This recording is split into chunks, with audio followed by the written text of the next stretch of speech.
The salt spray stung Michelle Nguyen's face as she pressed her swollen belly against the wooden rail of the auction platform, watching in horror as the auctioneer's hammer fell with a decisive crack. The crowd erupted in cruel laughter as Wayne Foster stumbled forward, his chains clanking against the weathered planks, blood still seeping from the fresh wounds across his back. His 8-year-old son, Thomas Lewis, clung to his leg, tears streaming down his dirt-streaked face, and Michelle felt something break inside her chest as she watched the boy being torn away from his father's desperate grasp. The winning bidder, a corpulent merchant named Mark Wood, sneered as he counted out silver coins into the auctioneer's palm. Wayne's eyes, once fierce and commanding, now held the hollow desperation of a man who had lost everything that mattered. The pirate captain who had once terrorized these very waters was now nothing more than broken merchandise, sold to the highest bidder, while his child screamed for him from across the platform. Michelle's hands trembled as she clutched the small leather pouch containing her life savings, the coins her late husband had left her before the fever took him 6 months ago. She was 7 months pregnant with their child, alone in a hostile port town where women like her had few options and fewer friends. But watching this scene unfold, seeing the raw anguish in both father and son, she knew she could not simply walk away. The crowd began to disperse as Mark Wood's men moved to separate Wayne from his son permanently. Thomas Lewis fought against their grip with the fury of a wild animal, his small fists striking uselessly against their leather vests. Wayne's voice cracked as he called out his son's name, the sound cutting through the harbor noise like a blade through silk. Before we see how this ends, tell us where you're watching from and hype this video in the comments. Michelle pushed through the thinning crowd, her heart hammering against her ribs as she approached the auction block. The auctioneer, a thin man with calculating eyes named Ryan Garcia, was already preparing to leave when she stepped into his path. "The boy," she said, her voice barely above a whisper. "I want to buy the boy." Ryan Garcia looked her up and down, taking in her worn dress and obvious pregnancy, his expression shifting from surprise to amusement. "You? What would a woman in your condition want with a pirate's whelp?" Michelle straightened her spine, drawing on reserves of courage she didn't know she possessed. "That's my business. Name your price." The auctioneer's eyes glittered with greed as he sensed an opportunity. "Well now, that's interesting. The boy wasn't part of today's lot, but I suppose everything has a price. Let's say 50 silver pieces." It was highway robbery, nearly double what a child would normally cost. But Michelle could see Thomas Lewis being dragged toward a waiting cart, his cries growing more desperate by the moment. She opened her pouch and began counting out the coins with shaking fingers, each piece representing a meal she would have to skip, a comfort she would have to forego. Wayne Foster had stopped struggling against his own captors, his attention now fixed entirely on the pregnant woman who was negotiating for his son's freedom. His dark eyes, framed by a tangle of black hair and a beard matted with dried blood, held a mixture of confusion and desperate hope. The transaction completed, Michelle found herself the legal owner of an 8-year-old boy who looked at her with the wary mistrust of someone who had learned too young that the world was full of predators. Thomas Lewis stood beside her on the dock, his small hand clutched in hers, as they watched his father being loaded onto Mark Wood's merchant vessel. "Why," Thomas asked, his voice hoarse from screaming, "why did you buy me?" Michelle looked down at the child, seeing her own loneliness reflected in his eyes. "Because everyone deserves a chance," she said simply.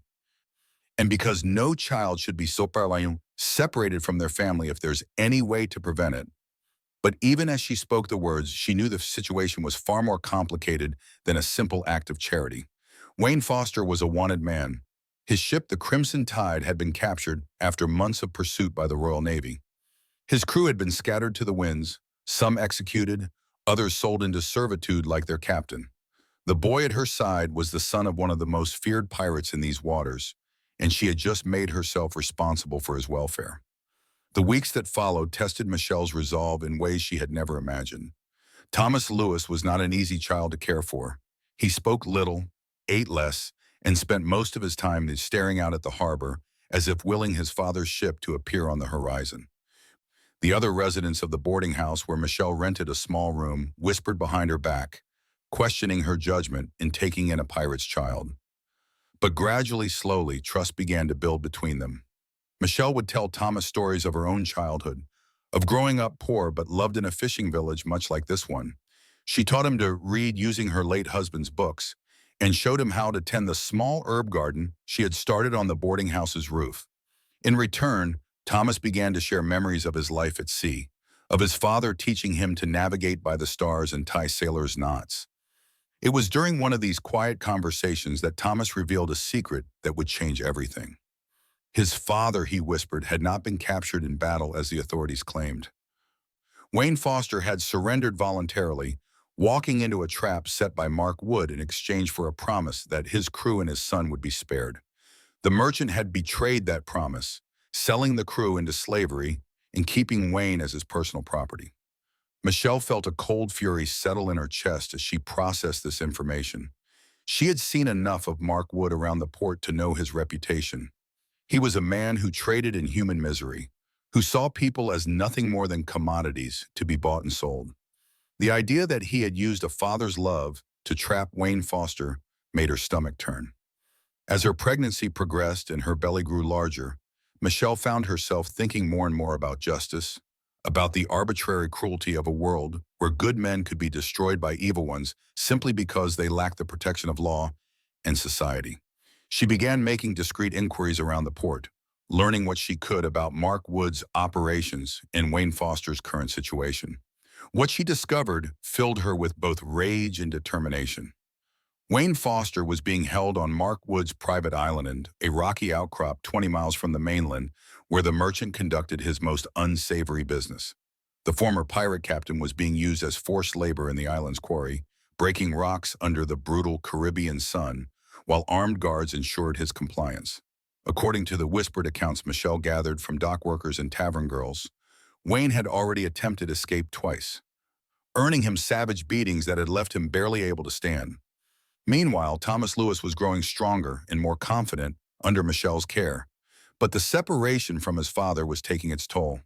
The boy had nightmares that left him screaming in the dark, and Michelle would hold him while he sobbed for a parent who might already be dead for all they knew.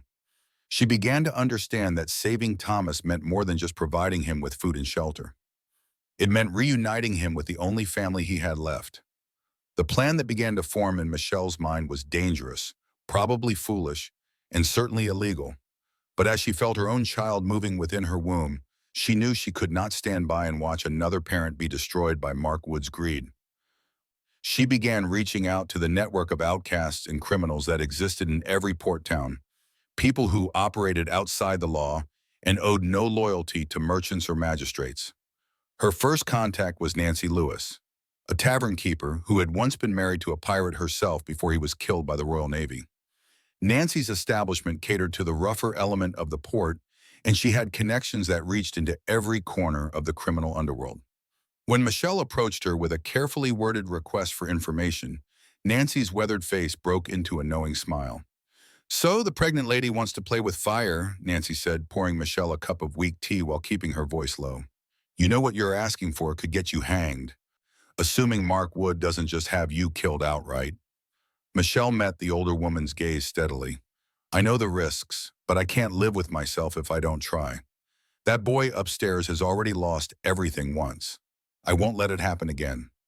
Nancy studied her for a long moment, then nodded slowly. "There might be a way. Mark Wood's not as untouchable as he thinks he is. He's made enemies, people who would be happy to see him brought low. But it would require more than just good intentions."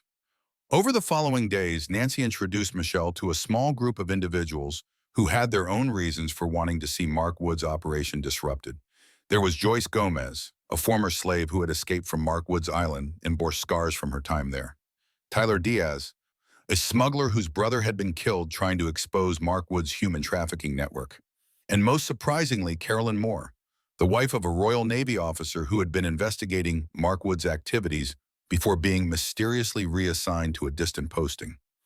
Each of them brought something different to the table. Joyce had intimate knowledge of the island's layout and guard rotations. Tyler had access to a fast boat and knew the treacherous waters around the island. Carolyn had connections within the Navy that might prove crucial if they needed official support. And Michelle, despite her condition, had something none of the others possessed, a legitimate reason to be in contact with Mark Wood. The merchant had noticed Thomas Lewis around the port and had made several attempts to reclaim what he considered his property. Michelle had rebuffed these approaches, but she realized they represented an opportunity. If she could arrange a meeting with Mark Wood under the pretense of negotiating Thomas's return, she might be able to gather the intelligence they needed for a rescue attempt. The meeting was arranged for a humid evening in late summer in the private dining room of the port's most expensive inn. Michelle dressed carefully for the occasion, choosing clothes that emphasized her pregnancy while still maintaining an air of respectability. She needed Mark Wood to see her as a desperate woman driven by circumstances, not as a threat to his operations. Mark Wood arrived precisely on time, accompanied by two bodyguards who positioned themselves by the door while their employer settled his considerable bulk into a chair across from Michelle. He was a man who wore his wealth like armor, from his silk waistcoat to the gold rings that adorned his pudgy fingers. But his eyes, small and calculating, held the cold intelligence of a predator. "Mrs. Nguyen," he said, his voice smooth and cultured, despite the cruelty that lurked beneath.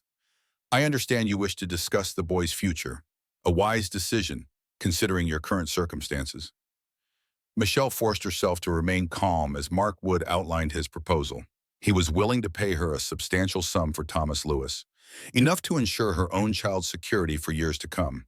All she had to do was sign the papers transferring ownership and walk away. He made it sound so reasonable, so practical, that for a moment Michelle almost wavered. But then she thought of Thomas's nightmares, of Wayne Foster's desperate eyes as he was dragged away from his son, and her resolve hardened. "I appreciate your offer," she said carefully, "but I need to know that the boy will be well treated. Perhaps I could visit your island, see the conditions for myself?"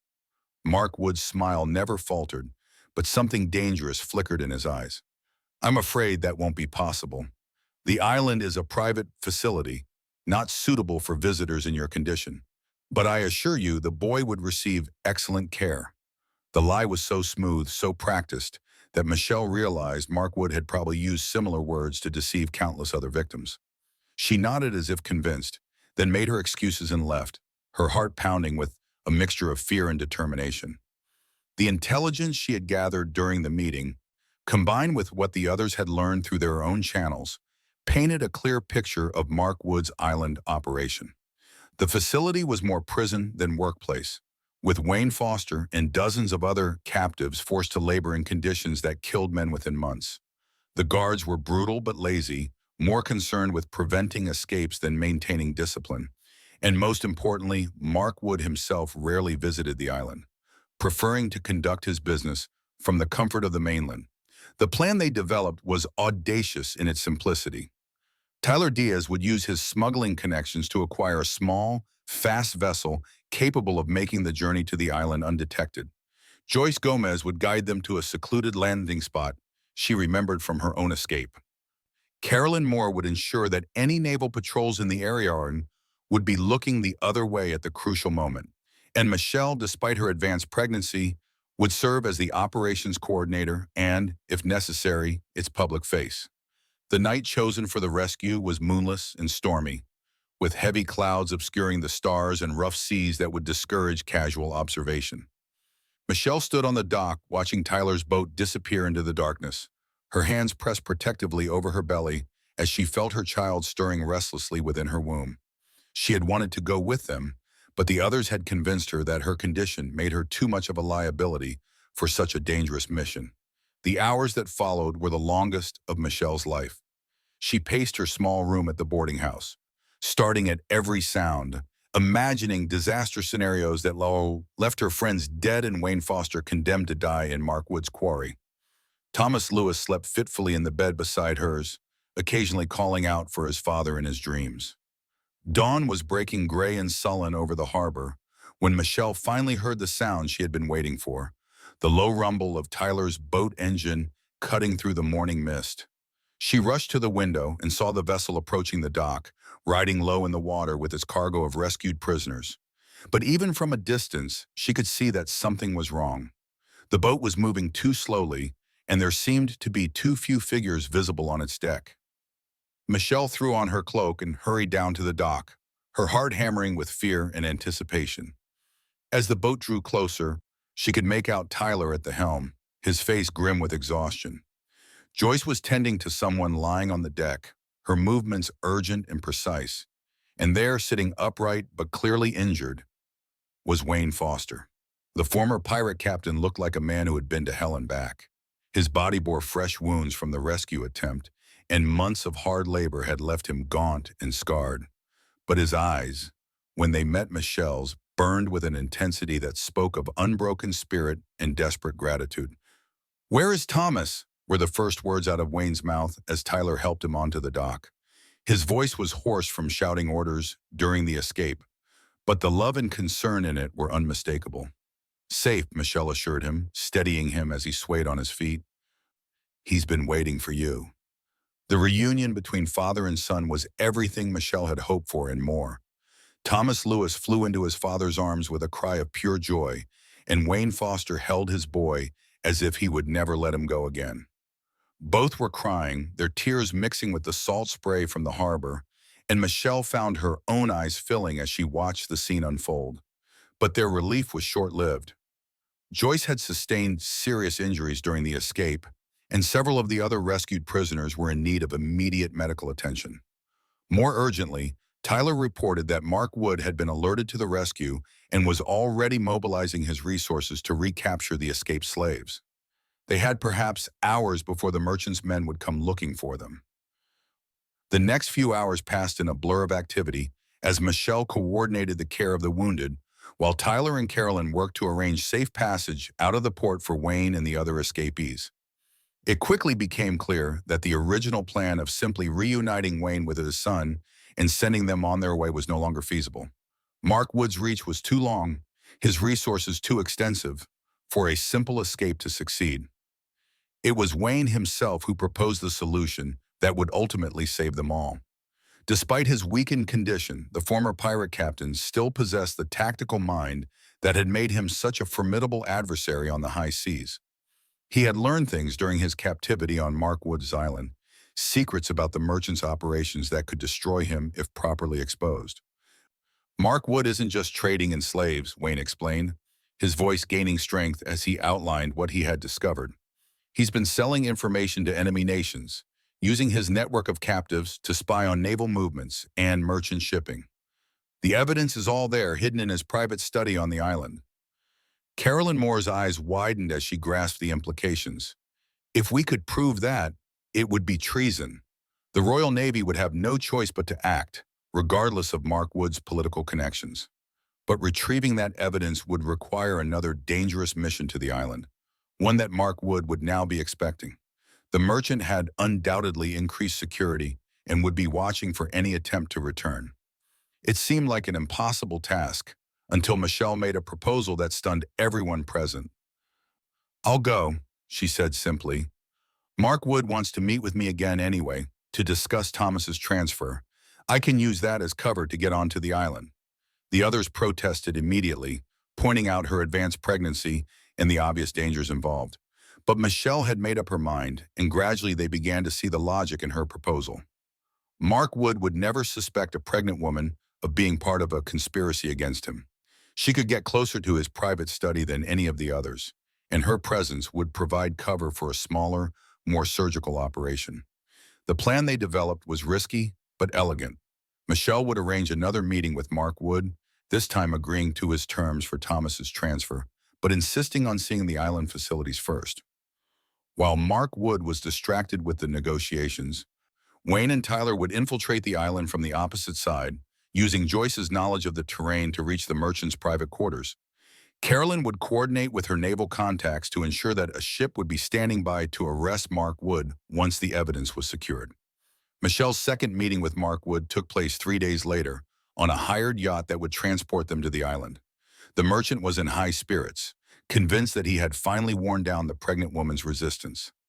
He regaled her with stories of his business successes while the yacht cut through the choppy waters toward his private domain. The island, when it came into view, was even more forbidding than Michelle had imagined. Rocky cliffs rose sheer from the churning sea, topped by a fortress-like compound that spoke of paranoia and cruelty. She could see the quarry where Wayne had been forced to labor, a raw wound in the island's flesh where men broke rocks under the brutal sun until they died. Mark Wood led her on a carefully orchestrated tour of the facilities, showing her only the areas he wanted her to see. The quarters where Thomas would supposedly live were comfortable enough, but Michelle noticed the bars on the windows and the locks on the doors. She nodded and smiled and played the part of a woman convinced by his lies, all while memorizing the layout of the compound and watching for the signal that would tell her Wayne and Tyler had reached their objective. The signal, when it came, was subtle, a brief flash of light from one of the upper windows that could have been mistaken for sunlight reflecting off glass. Michelle felt her heart rate spike, but forced herself to remain calm as Mark Wood continued his sales pitch. She was running out of time to keep him distracted, and her pregnancy was making it increasingly difficult to maintain the pretense of casual interest. It was then that her body chose to remind her of its own agenda. A sharp pain lanced through her abdomen, followed by a warm wetness that soaked through her dress. Michelle gasped and doubled over, one hand clutching her belly, while the other grasped Mark Wood's arm for support. "The baby," she whispered, her voice tight with genuine pain and fear. "Something's wrong." Mark Wood's expression shifted from annoyance to alarm as he realized what was happening. A woman giving birth on his island was the last thing he needed, especially if complications arose. He immediately summoned his personal physician and had Michelle carried to the compound's medical facility, his plans for the evening completely derailed. The labor pains were real, brought on by the stress and physical demands of the past few days. But Michelle's condition was not as dire as she had led Mark Wood to believe. She used the confusion and concern her situation generated to create the perfect cover for Wayne and Tyler's mission. While the compound's entire medical staff focused on her needs, the two men were able to complete their search of Mark Wood's private study and secure the evidence they needed. The documents they found were even more damaging than Wayne had hoped. Mark Wood had been selling detailed information about British naval movements to French agents for over 2 years, using his network of enslaved workers to gather intelligence from captured sailors and merchant crews. The evidence included correspondence with enemy agents, payment records, and detailed maps of British naval installations throughout the Caribbean. But their escape from the island proved more challenging than anticipated. Mark Wood's security forces had been alerted to the presence of intruders, and a systematic search of the compound was already underway. Wayne and Tyler found themselves trapped in the upper floors of the main building, with armed guards patrolling the corridors below and no clear route to their extraction point. It was Michelle who provided their salvation, though not in any way she had planned. Her labor pains intensified dramatically just as the guards reached the floor where Wayne and Tyler were hiding, and her cries of distress drew every available person to the medical facility. In the chaos that followed, the two men were able to slip out of the building and make their way to the hidden boat that would carry them back to the mainland. Michelle's daughter was born just as the sun was setting over the Caribbean, a healthy baby girl who announced her arrival to the world with a lusty cry that could be heard throughout the compound. Michelle held her newborn child and felt a fierce joy that transcended the pain and exhaustion of the past hours.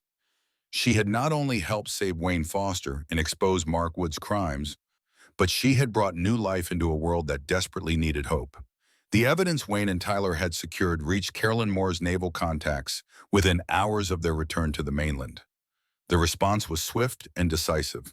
A Royal Navy squadron surrounded Mark Wood's island before dawn, and the merchant found himself under arrest for treason before he fully understood what was happening. His entire operation was dismantled, his enslaved workers freed, and his assets seized by the Crown. Mark Wood's trial became the sensation of the colonial courts, with testimony from dozens of his victims painting a picture of systematic cruelty and betrayal that shocked even hardened observers. Wayne Foster, despite his own criminal past, was granted a full pardon in exchange for his testimony against the merchant. The evidence he had helped secure led to the exposure of an entire network of traitors and spies, dealing a significant blow to enemy intelligence operations in the region. But for Michelle, the most important outcome was much simpler and more personal. Wayne Foster was free to raise his son without fear of recapture, and Thomas Lewis would grow up knowing that there were people in the world willing to sacrifice for the sake of justice and compassion. The small family they had formed, bound together by shared hardship and mutual care, had survived the storm. Michelle named her daughter Hope, a choice that reflected both her own journey and her vision for the future. As she sat in her room at the boarding house, nursing her baby while Thomas played quietly nearby and Wayne recovered from his ordeal, she reflected on the strange turns her life had taken. 6 months ago, she had been a grieving widow facing an uncertain future. Now she was part of something larger, a chosen family forged in crisis and tempered by love. Wayne Foster proved to be a changed man, humbled by his experiences but not broken by them. The arrogant pirate captain, who had once terrorized merchant shipping, was gone, replaced by a thoughtful father who understood the value of the second chance he had been given. He found work as a ship's navigator, using his knowledge of Caribbean waters to guide legitimate vessels through treacherous passages. His reputation as a reformed man gradually spread, and he became known as someone who could be trusted to keep his word. Thomas Lewis thrived under the care of his extended family, growing from a traumatized child into a confident young man who carried himself with quiet dignity.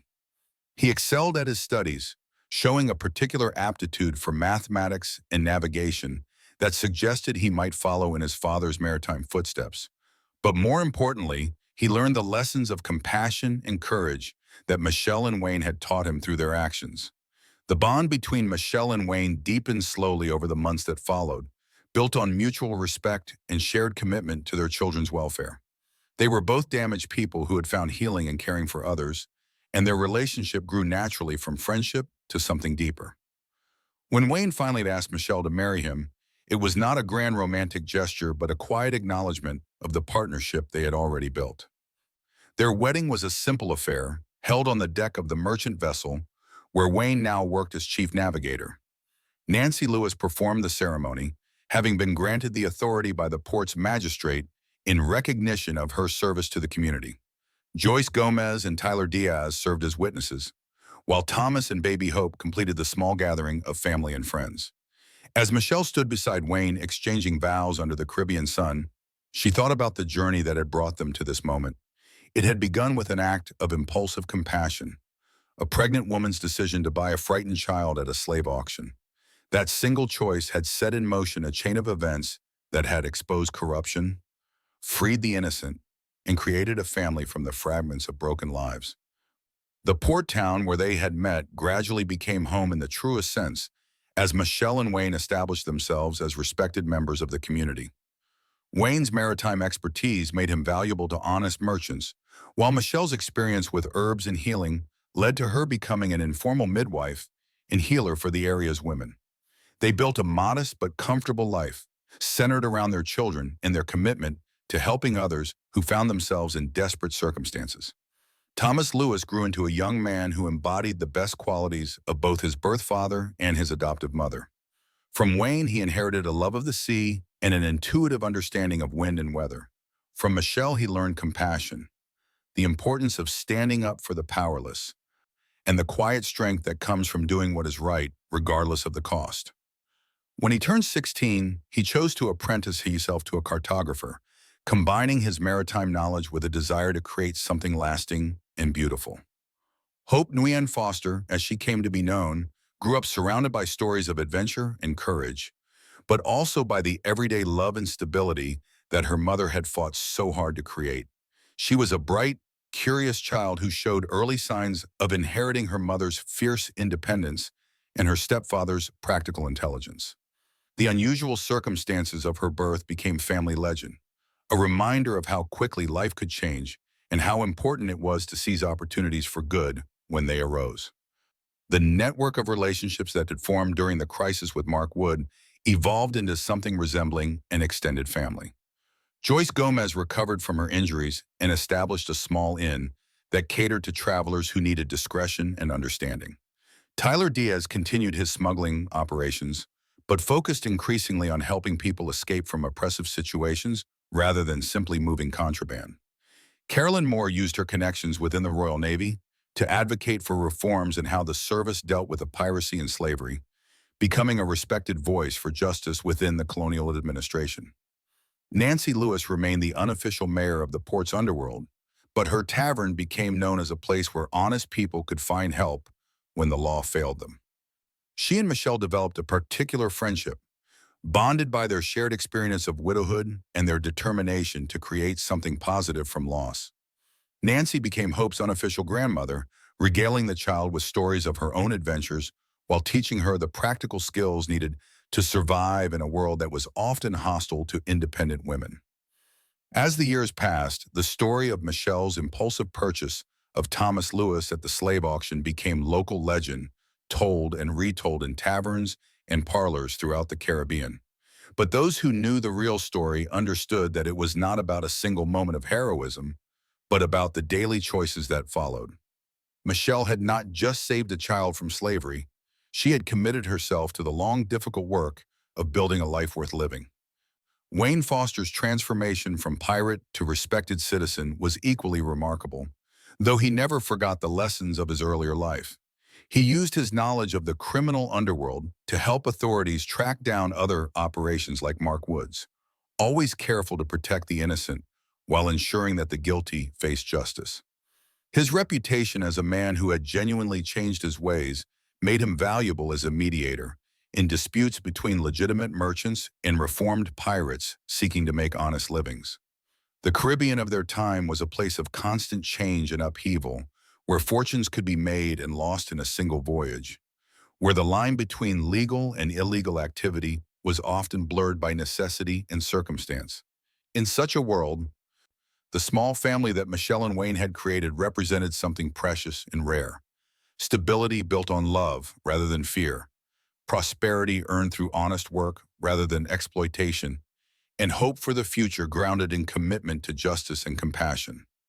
Their home became a refuge for others who found themselves displaced by the region's turbulent politics and economics. Escaped slaves, reformed pirates, widowed women, orphaned children, Barsem, all found welcome at their table and assistance in building new lives. Michelle's experience as someone who had been alone and vulnerable made her particularly sensitive to the needs of others in similar situations, while Wayne's knowledge of the region's dangers helped him provide practical guidance to those seeking fresh starts. The partnership between Michelle and Wayne was built on complementary strengths rather than romantic passion, though affection and respect deepened into love over time. Michelle's moral courage and Wayne's practical experience created a formidable combination when applied to the problems of their community. They became known as people who could be trusted to keep confidences, honor agreements, and stand by their principles even when doing so was costly. Thomas Lewis's relationship with his stepmother evolved from the desperate gratitude of a traumatized child to the deep affection of a young man who understood what Michelle had sacrificed for his sake. He never forgot his birth mother, who had died when he was very young, but he came to see Michelle as the parent who had truly raised him. The bond between them was strengthened by shared memories of the difficult early days when they had only each other to depend on. As Hope grew older, she began to understand the extraordinary circumstances of her birth and the events that had shaped her family. Rather than being burdened by this knowledge, she seemed energized by it, developing a strong sense of justice and a determination to use her own life to help others. Michelle watched her daughter with a mixture of pride and concern, recognizing in the child's fierce independence an echo of her own younger self. The port town itself changed around them, growing from a rough frontier settlement into a more established community with proper schools, churches, and civic institutions. Michelle and Wayne played important roles in this development, using their influence and resources to support projects that benefited the entire population rather than just the wealthy merchants who dominated the official power structure. Wayne's work as a navigator took him away from home for weeks at a time, but he always returned with stories of distant ports and exotic cargoes that delighted his children and enriched their understanding of the wider world. These separations were difficult for the family, but they also served to remind them how precious their time together was and how important it was not to take their happiness for granted. Michelle's work as a healer and midwife brought her into contact with women from all levels of society, from the wives of wealthy planters to enslaved women on remote plantations. She treated all with equal skill and compassion, earning a reputation that transcended the usual social divisions of colonial society. Her willingness to provide care, regardless of a patient's ability to pay, sometimes strained the family's finances. But Wayne never complained about the costs of his wife's generosity. The 10th anniversary of Thomas's purchase at the slave auction was marked by a quiet family celebration that reflected on how much their lives had changed. Thomas was now a skilled cartographer whose maps were sought after by merchants and naval officers throughout the region. Hope was a bright 8-year-old who could read and write better than many adults and showed signs of inheriting both her mother's healing instincts and her stepfather's love of the sea. Michelle, now in her 30s, had grown into a woman of quiet authority whose opinion was sought on matters ranging from medical treatment to community disputes. The frightened pregnant widow who had once stood alone at a slave auction had become a pillar of her community, someone others turned to for guidance and support. But she never forgot the vulnerability that had once defined her life, and she used that memory to fuel her commitment to helping others in similar situations. Wayne, approaching 40, had found a peace that had eluded him during his years as a pirate captain. The violence and uncertainty of his former life had been replaced by the steady satisfaction of honest work and family responsibility. He still carried scars from his time in Mark Wood's quarry, but they served as reminders of how far he had traveled rather than sources of bitterness or regret. The extended network of friends and allies that had formed during their crisis with Mark Wood remained strong, bound together by shared experiences and mutual support. When Tyler Diaz was injured in a smuggling operation gone wrong, Wayne and Michelle opened their home to him during his recovery. When Joyce Gomez faced harassment from corrupt officials, the entire group rallied to her defense.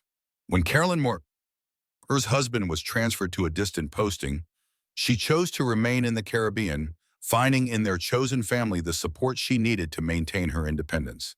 Nancy Lewis, now in her 60s, began to slow down physically but remained sharp mentally and continued to serve as the group's unofficial strategist and advisor. Her tavern became the meeting place where they coordinated their various efforts to help others and address injustices in their community. The relationships forged in crisis had evolved into something resembling a clan, bound together by loyalty and shared values rather than blood. As Hope grew older, she began to accompany Michelle on her healing rounds, learning to prepare medicines and assist with births. The child showed a natural aptitude for the work and an intuitive understanding of how to comfort patients in distress. Michelle watched her daughter with pride and a growing sense that Hope would carry forward the family's tradition of service to others. Thomas's maps began to include not just navigational information, but also notes about social conditions in various ports, creating a unique record of life in the Caribbean during a time of rapid change. His work brought him into contact with scholars and officials who valued his insights into regional affairs, and he began to be consulted on matters of policy and planning. The frightened child who had once clung to his father's leg at a slave auction was becoming a young man whose voice carried weight in important discussions. The family's prosperity, while modest by the standards of the wealthy planters and merchants who dominated colonial society, was sufficient to provide security and opportunity for their children. More importantly, it was built on honest work and ethical principles, creating a foundation that could withstand the inevitable storms of economic and political change. Michelle's reputation as a healer continued to grow, and she began to receive requests for her services from increasingly distant locations. She was particularly known for her skill in difficult births and her ability to save both mothers and babies in situations that other practitioners had given up as hopeless. This expertise made her valuable to women of all social classes, creating relationships that transcended the usual barriers of race and economic status. Wayne's navigation skills and reputation for reliability made him indispensable to the merchant captains who employed him, and he began to be offered increasingly lucrative contracts. But he was careful to accept only work that aligned with his values, refusing to participate in any ventures that involved slavery or other forms of exploitation. This principled approach sometimes cost him money, but it earned him respect and ensured that his family's prosperity was built on a foundation of integrity. The port town's growth brought new challenges as well as opportunities. Increased prosperity attracted more sophisticated criminals, while the expansion of official government presence sometimes conflicted with the informal systems of justice and mutual aid that had developed in the community's early years. Michelle and Wayne found themselves serving as bridges between different groups, using their reputation for fairness and their extensive network of relationships to help resolve conflicts peacefully. As Thomas approached his 18th birthday, questions about his future became increasingly pressing. His skills as a cartographer had opened doors to opportunities throughout the Caribbean and beyond, but he was reluctant to leave the family that had given him everything. Michelle and Wayne encouraged him to explore his options while assuring him that he would always have a home with them, regardless of what path he chose. Hope's education continued under Michelle's guidance, supplemented by lessons from various members of their extended family. Nancy Lewis taught her about business and negotiation, while Joyce Gomez shared knowledge of different cultures and languages. Tyler Diaz showed her how to read the signs of weather and sea conditions, and Carolyn Moore provided insights into politics and law. The child was receiving an education that few girls of her time could access, preparing her for a life of independence and service. The anniversary celebration that marked 10 years since Thomas's purchase was a bittersweet occasion, filled with gratitude for how far they had come, but also with awareness of how fragile their happiness remained. The Caribbean was still a dangerous place where fortunes could change overnight, where disease and violence were constant threats, where the powerful often preyed on the vulnerable. But they had created something worth protecting, and they were committed to defending it. Michelle stood on the dock where she had first seen Wayne Foster being sold into slavery, watching the sunset paint the harbor in shades of gold and crimson. Hope played at her feet while Thomas worked nearby, updating one of his charts with information from a recently returned merchant vessel. Wayne was due back from his latest voyage within the week, and Michelle felt the familiar mixture of anticipation and anxiety that always accompanied his returns. The sound of approaching footsteps drew Michelle's attention, and she turned to see Nancy Lewis walking toward them with her characteristic, purposeful stride. The older woman's expression was serious, and Michelle felt a familiar tightness in her chest that warned of approaching trouble. "We need to talk," Nancy said without preamble. "There's word from Port Royal that Mark Wood's son has been asking questions about what happened to his father. Seems the boy has grown up nursing a grudge and looking for someone to blame." Michelle felt the blood drain from her face as she processed this information. Mark Wood had been executed for treason 5 years ago, but she had never considered that his family might seek revenge against those who had exposed his crimes. The merchant's son would have been just a child when his father was arrested, but children grew up, and grievances could fester over time. "What kind of questions?" Michelle asked, automatically moving to place herself between Nancy and Hope, who was still playing obliviously nearby. "The kind that suggest he's been talking to people who were loyal to his father," Nancy replied grimly. "Joyce heard from one of her contacts that someone's been offering money for information about the people who helped bring Mark Wood down. Your name came up specifically." The news cast a shadow over what should have been a peaceful evening, reminding Michelle that the past was never truly past, and that actions had consequences that could echo across years. She had never regretted her decision to help Wayne Foster and expose Mark Wood's crimes, but she had perhaps been naive in thinking that justice had been fully served with the merchant's execution. Thomas looked up from his charts, having overheard enough of the conversation to understand that his family was facing a new threat. At 18, he was no longer the frightened child who had been sold at auction, but a young man capable of understanding danger and taking action to protect those he loved. The expression on his face as he absorbed Nancy's words was reminiscent of his father's look when facing an enemy. "What do we do?" Thomas asked, his voice steady despite the gravity of the situation. Michelle looked at her son, seeing in his calm readiness an echo of both Wayne's courage and her own determination. "We do what we've always done," she said firmly. "We protect our family and help our friends. But we also prepare for trouble." The next few days were spent in careful preparation and intelligence gathering. Nancy Lewis activated her network of contacts throughout the Caribbean, seeking information about Mark Wood's son and his intentions.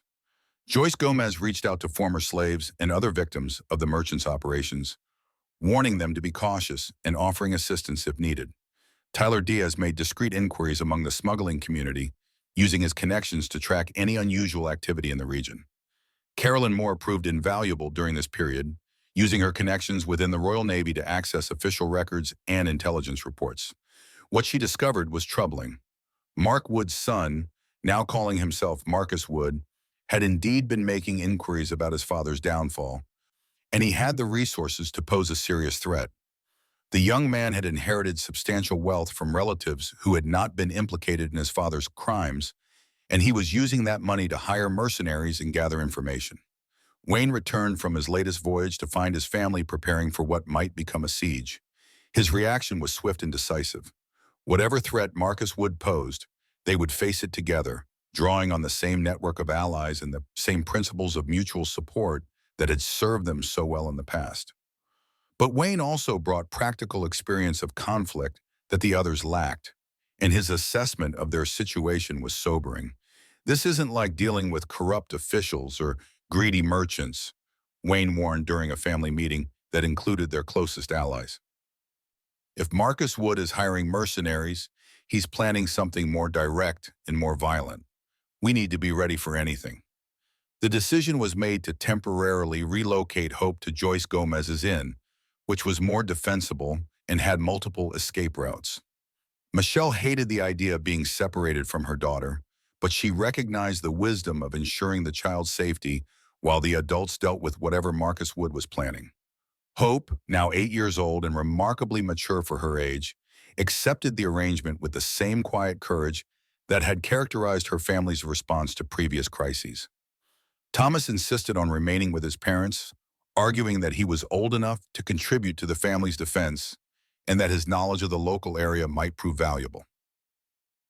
Michelle was reluctant to expose her son to danger, but Wayne supported Thomas's position, pointing out that the young man was no longer a child and had the right to choose his own path. The attack, when it came, was both more and less than they had expected. Marcus Wood had indeed hired mercenaries, but rather than launching a direct assault, he chose a more subtle approach that reflected his father's preference for manipulation and corruption over open violence. The young man had somehow learned about Michelle's work as a healer and had arranged for her to be summoned to attend a difficult birth in a remote plantation.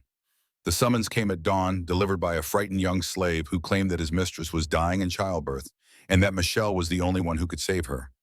The story was plausible, and the urgency was convincing, but something about the situation made Wayne suspicious.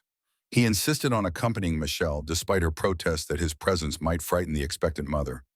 Their suspicions proved justified when they arrived at the plantation to find it apparently deserted, except for a handful of armed men who emerged from concealment as soon as Michelle and Wayne were away from their horses.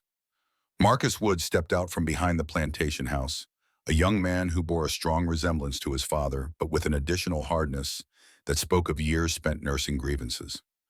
"Mrs. Foster," Marcus Wood said, his voice carrying the same cultured tones that had characterized his father's speech.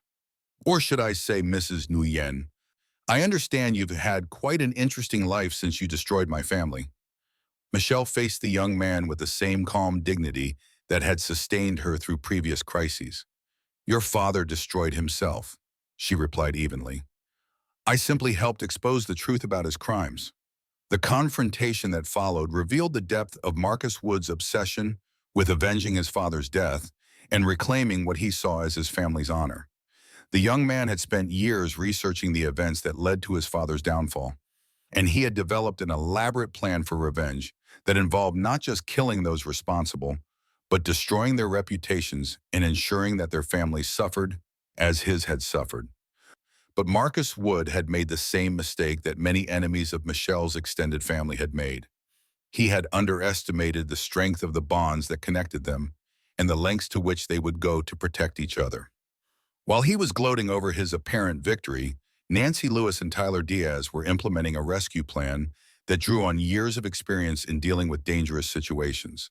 The rescue came from an unexpected direction, as Thomas Lewis led a group of local fishermen and dock workers who had been organized by Joyce Gomez into an impromptu militia. The young man had inherited not just his father's courage, but also his tactical instincts, and he had correctly guessed where Marcus Wood would take his prisoners. The plantation that the merchant's son had chosen for his confrontation was the same one where his father had once conducted some of his most brutal business, a symbolism that Thomas had anticipated. The battle that followed was brief but intense, with Marcus Wood's hired mercenaries quickly discovering that they were outnumbered and outmaneuvered by opponents who knew the local terrain intimately and fought with the desperation of people defending their homes and families. Wayne Foster proved that his years as a pirate captain had not been forgotten, leading the charge that broke the mercenaries' line and sent them fleeing toward their boats. Marcus Wood himself proved less formidable than his father, lacking both Mark Wood's cunning and his ruthless determination. When faced with the collapse of his carefully laid plans, the young man seemed to deflate, revealing himself as someone who had been driven more by fantasy than by genuine strength. He surrendered without further resistance, perhaps recognizing that his quest for revenge had been doomed from the start. The aftermath of the confrontation brought both relief and reflection for Michelle and her family. Marcus Wood was turned over to the colonial authorities, who were eager to avoid any suggestion that they had been sympathetic to the son of a convicted traitor. The young man faced charges of kidnapping and conspiracy, crimes that would likely result in transportation to a distant penal colony, if not outright execution. Michelle found herself struggling with mixed emotions about Marcus Wood's fate. She felt no sympathy for someone who had threatened her family, but she could not forget that he had been just a child when his father's crimes were exposed. The cycle of revenge and retribution that had brought them to this point seemed endless, and she wondered whether there was any way to break it permanently. Wayne's response was more straightforward. They had done what was necessary to protect their family and community, and they should not torment themselves with guilt over the consequences for those who had chosen to threaten them. But he also recognized the wisdom of Michelle's concerns, and he supported her decision to speak on Marcus Wood's behalf during his trial, asking for mercy rather than vengeance. The trial became another sensation in the colonial courts, with Michelle's testimony about the young man's misguided quest for revenge serving as a powerful counterpoint to the prosecution's demands for harsh punishment.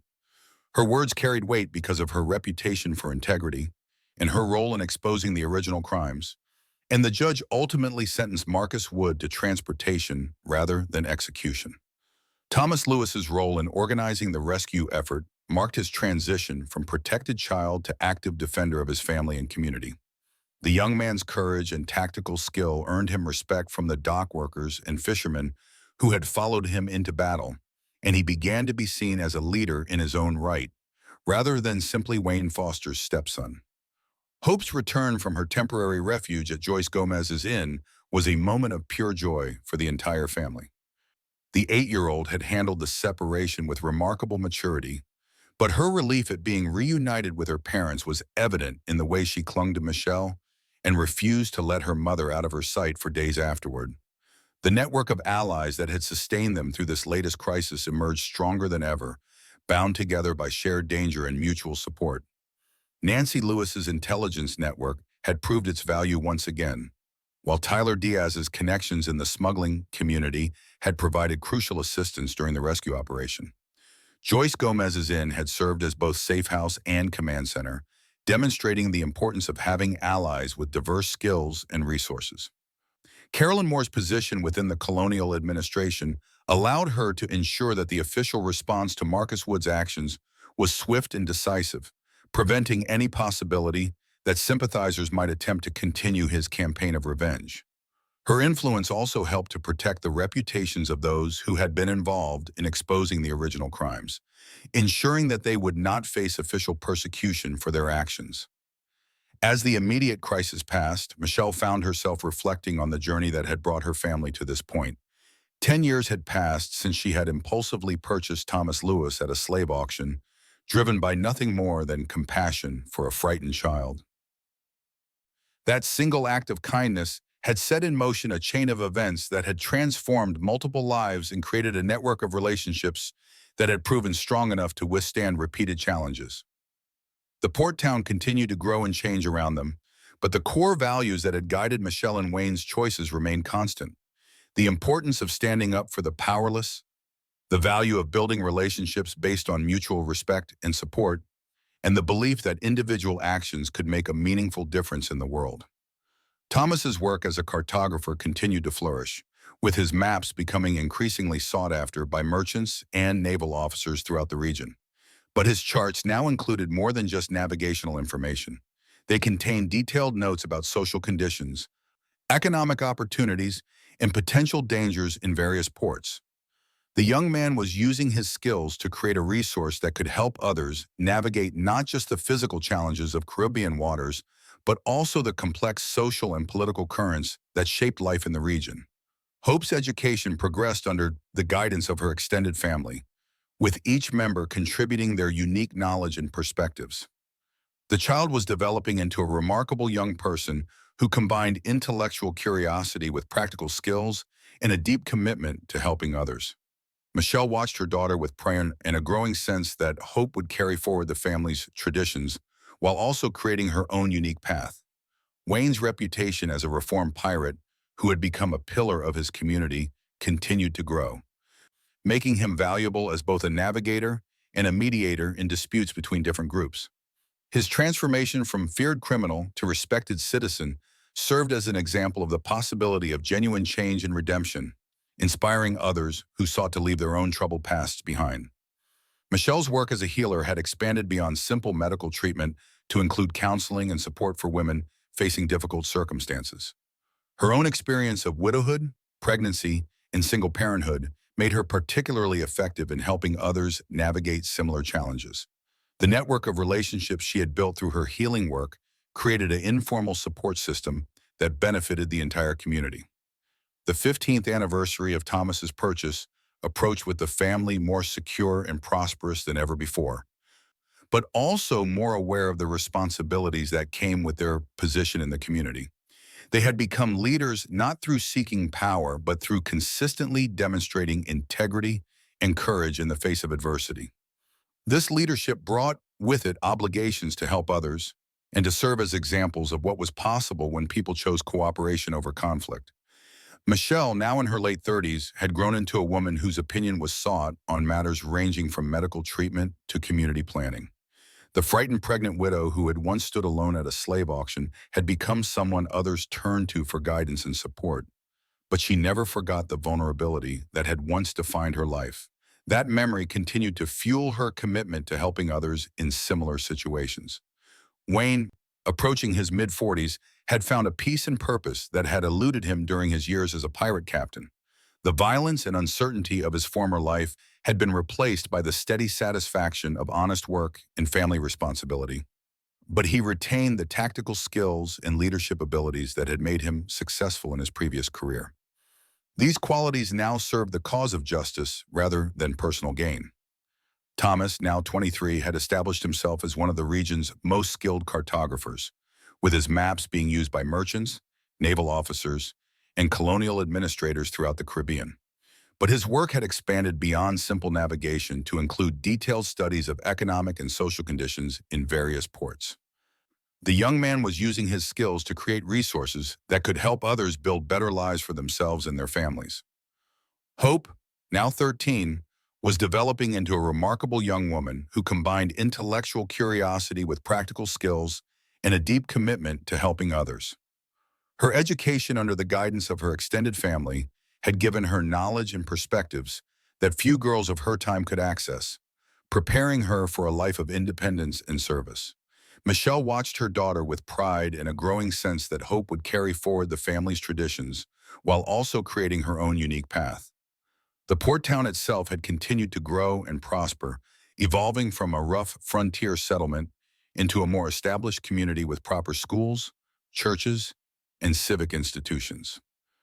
Michelle and Wayne had played important roles in this development, using their influence and resources to support projects that benefited the entire population rather than just the wealthy merchants who dominated the official power structure. The network of allies that had sustained them through multiple crises remained strong, though it had evolved as circumstances changed. Nancy Lewis, now in her 70s, had begun to slow down physically, but remained sharp mentally and continued to serve as the group's unofficial strategist and advisor. Joyce Gomez had expanded her inn into a small hotel that catered to travelers who needed discretion and understanding. Tyler Diaz had largely retired from smuggling, focusing instead on legitimate shipping ventures that still occasionally helped people escape from oppressive situations. Carolyn Moore had risen within the colonial administration to a position where she could influence policy on a regional level, using her authority to advocate for reforms in how the government dealt with piracy, slavery, and other forms of exploitation. Her success demonstrated that it was possible to work within official systems while maintaining integrity and commitment to justice. The anniversary celebration that marked 15 years since Thomas's purchase was a more elaborate affair than previous commemorations, reflecting both the family's increased prosperity and their deeper integration into the community. The event brought together people from all levels of society, united by their connection to Michelle and Wayne's extended family and their shared commitment to the values that had guided the family's choices over the years. During the celebration, Michelle found herself surrounded by people whose lives had been touched in some way by the decision she had made 15 years ago to purchase a frightened child at a slave auction. Former slaves who had been freed through their efforts, reformed pirates who had found honest work through Wayne's example, women who had received medical care and support during difficult times, children who had been educated and protected through their advocacy. The scope of their influence was humbling and inspiring, demonstrating how individual acts of courage and compassion could ripple outward to affect entire communities. But Michelle also recognized that their work was far from finished. The Caribbean remained a region where exploitation and injustice were common, where the powerful often preyed on the vulnerable, where circumstances could change rapidly and without warning. As the evening wound down and the guests began to depart, Michelle stood once again on the dock, where she had first seen Wayne Foster being sold into slavery. The harbor was quieter now than it had been in those early days, with fewer slave ships and more legitimate merchant vessels, reflecting the gradual changes that were transforming the region's economy and society. Wayne joined her at the rail, slipping his arm around her waist as they watched the moonlight dance on the water. "Do you ever regret it?" he asked quietly. "The choice you made that day?" Michelle considered the question seriously, thinking about all that had followed from that impulsive decision to buy Thomas Lewis. The dangers they had faced, the sacrifices they had made, the responsibilities they had accepted. But she also thought about the lives that had been saved, the family they had built, the community they had helped to create. "Never," she said firmly, "not for a single moment." Thomas approached them from across the dock, now a man grown but still carrying himself with the quiet dignity that had characterized him even as a frightened child. Hope walked beside him, her hand tucked into his arm, the two siblings bound together by shared experiences and mutual affection, despite the difference in their ages and backgrounds. "What are you thinking about?" Hope asked, settling beside her mother on a wooden crate that served as an impromptu bench. Michelle looked at her daughter, seeing in the girl's face an echo of her own determination and Wayne's practical intelligence. "I'm thinking about choices," she said, "about how one decision can change everything, not just for yourself, but for everyone around you." "Like when you bought Thomas?" Hope asked. "Like when I bought Thomas," Michelle confirmed. "But also like every choice we've made since then. Every time we've decided to help someone instead of looking the other way. Every time we've chosen courage over fear, compassion over indifference." Thomas settled on the dock beside them, his long legs dangling over the edge as he gazed out at the harbor. "I've been thinking about that too," he said. He said, "about how different everything would have been if you hadn't been there that day, or if you had decided it wasn't your problem." "But you were there," Wayne said simply, "and you did decide it was your problem. That's what matters." The conversation that followed touched on many themes: the nature of family, the importance of community, the responsibility that comes with privilege and security. But underlying all of these topics was a deeper recognition of the interconnectedness of human lives and the power of individual actions to create positive change in the world. As they sat together in the moonlight, Michelle reflected on the journey that had brought them to this moment. 15 years ago, she had been a pregnant widow facing an uncertain future, driven by desperation and loneliness to make choices that seemed impossible at the time. Now she was surrounded by a family bound together not by blood, but by love and shared commitment, part of a community that had been shaped by their collective efforts to create something better. The challenges they had faced had been real and dangerous, from Mark Wood's criminal empire to his son's quest for revenge. But they had met each challenge with courage and determination, drawing strength from their relationships with each other and their commitment to principles that transcended personal interest. The victories they had won were not just personal, but communal, benefiting not just their own family, but the broader community of which they were part. Hope's question about choices resonated with Michelle as she considered the decisions that lay ahead. Thomas was approaching an age where he would need to choose his own path, perhaps leaving the Caribbean to pursue opportunities in distant lands. Hope was growing into a young woman who would soon face her own choices about education, career, and family. Wayne was considering retirement from active navigation, though he remained committed to using his skills and experience in service of their community. But perhaps the most important choice facing them was how to ensure that the values and relationships they had built would survive their own mortality. Michelle was acutely aware that she and Wayne would not live forever, and she wanted to be certain that the network of support and mutual aid they had created would continue to benefit future generations. The answer, she realized, lay not in formal institutions or written documents, but in the living example they provided and the relationships they nurtured. Thomas and Hope would carry forward their parents' values not because they had been commanded to do so, but because they had experienced firsthand the power of compassion and courage to transform lives. The extended family of allies and friends they had built would continue to support each other because they had learned through experience that cooperation was stronger than competition. As the night deepened and the harbor grew quieter, the family began to make their way home through the familiar streets of the port town.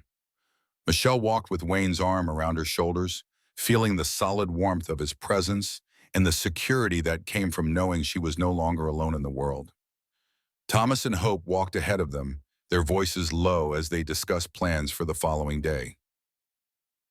The house they approached was modest but comfortable, filled with the accumulated treasures of 15 years of family life. Thomas's maps and charts, Hope's books and drawings, Michelle's medical supplies and herb garden, Wayne's navigational instruments and sea stories. It was not a grand mansion like those owned by the wealthy planters and merchants, but it was a home in the truest sense, a place where love and laughter had taken root and flourished. Inside, the family gathered around the kitchen table for a final cup of tea before retiring for the night. The conversation was comfortable and familiar, touching on plans for the following day, news from friends and neighbors, small domestic concerns that seemed insignificant but actually formed the foundation of their contentment. Michelle looked around the table at the faces of her family, marveling once again at the unexpected turns her life had taken. The frightened child she had purchased at a slave auction had grown into a confident young man whose skills and integrity had earned him respect throughout the region. The daughter born in crisis and danger had become a bright, compassionate girl who promised to carry forward the family's traditions of service and courage. Wayne caught her eye and smiled, understanding without words the emotions that were moving through her. He had found in this small family the peace and purpose that had eluded him during his years as a pirate captain, and he knew that Michelle had found in their partnership the security and companionship she had lost when her first husband died. As they prepared for bed, Michelle stepped out onto the small balcony that overlooked the harbor, breathing in the salt air and listening to the familiar sounds of the port at night. The Caribbean was still a dangerous place, still a region where exploitation and injustice were common, but it was also a place where individuals could make a difference, where courage and compassion could triumph over greed and cruelty. The story that had begun 15 years ago with an impulsive act of kindness was far from over. Thomas would continue to use his skills as a cartographer to help others navigate the challenges of life in the Caribbean. Hope would grow into a woman who would find her own ways to serve her community and help those in need. Wayne would continue to provide guidance and support to those seeking to leave troubled pasts behind. And Michelle would continue her work as a healer and advocate, using her experience and reputation to help others facing difficult circumstances. The network of relationships they had built would continue to evolve and expand, touching new lives and creating new possibilities for positive change. The values they had demonstrated, courage, compassion, integrity, mutual support, would inspire others to make their own choices in favor of justice and human dignity. As Michelle prepared to join Wayne in their bedroom, she paused for one last look at the harbor where it all began. The moonlight illuminated the water with silver fire, and she could see the mass of ships at anchor swaying gently in the evening breeze. Somewhere out there, other families were facing their own challenges. Other individuals were making choices that would determine not just their own futures, but the futures of those around them. The pregnant woman who had once stood alone at a slave auction, driven by desperation to make an impossible choice, had become part of something larger and more enduring than she could have imagined. The frightened child she had purchased that day had grown into a man whose life was a testament to the power of love and commitment to overcome even the most difficult circumstances. Their story was not unique in its elements. The Caribbean was full of tales of hardship overcome and families forged in crisis. But it was unique in its outcome, in the way individual choices had combined to create something beautiful and lasting. Michelle closed her eyes and offered a silent prayer of gratitude for the journey that had brought her to this moment, surrounded by love and secure in the knowledge that their work would continue long after they were gone. The sound of Wayne's voice calling her name drew her back inside, where the warmth and comfort of family awaited.